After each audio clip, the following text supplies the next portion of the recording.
నా పేరు Putlur Prabhakar. Anantapuram TV tower దగ్గర తారాకొట్టాల నుంచి 19 నీళ్ళు ఆర్డిటి సంస్థ కట్టించడం జరిగినది. అనంతపురం జిల్లా కరువు జిల్లా.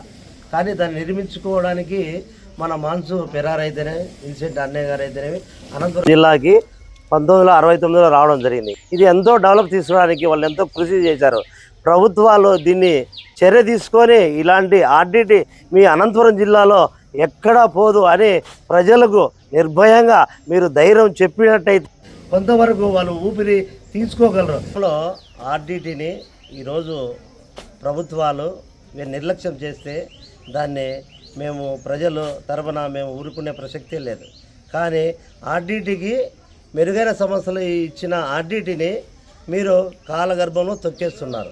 కానీ ప్రజలు చూస్తే అయితే ఊరికే ఉన్నారు. నిన్న లేక మొన్న ఆర్డిటికి తక్కువ ఫీజు అవుతుందని ఒక పల్లె నుంచి పోయిన నాతో చెప్పడం జరిగింది. ఏమని, అక్కడ నేను పోయిన తర్వాత 30,000 రూపాయలు నాకు బిల్లు వేశారు అని. ఏంటయ్యా బిల్లు అంటే, నాకు ఆర్డిటి సంస్థ ఇప్పుడు ప్రభుత్వం నుంచి వచ్చేది మాకు అదైతే లేదు, కానీ మేము దాన్నే డెవలప్ మేము తీసుకోలేక దాన్నే మేము చేసి మీకు అందించడం జరుగుతుంది.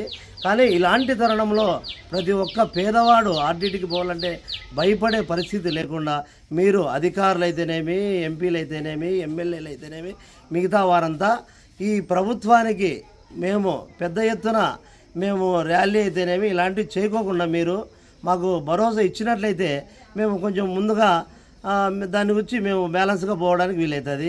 అంతే ప్రతి సంవత్సరం 10th క్లాస్ పాస్ అయిన వాళ్ళు విజయవాడకు పంపించేవాళ్ళు. ఈసారి సంవత్సరం దాన్ని బంద్ చేయడం జరిగింది ఆర్డిటి. కానీ ఇలాంటి పేదవాళ్ళు మారుమూల గ్రామంలో కూలి 250-300 రూపాయలు ఇచ్చేవాళ్ళు.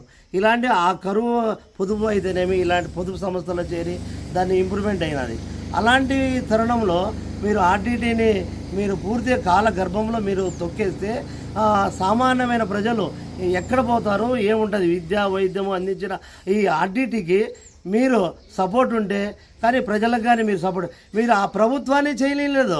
కనీసము ప్రజలు మీరు ఆర్డిటిని ఇవ్వలేదు ఈ డబ్బు. మరి ప్రజలు ఎటువైపు పోతారు?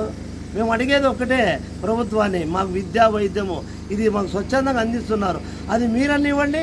ఈ ఆర్డిటిను ఇచ్చేదానికి మీరు సపోర్ట్ చేయండి.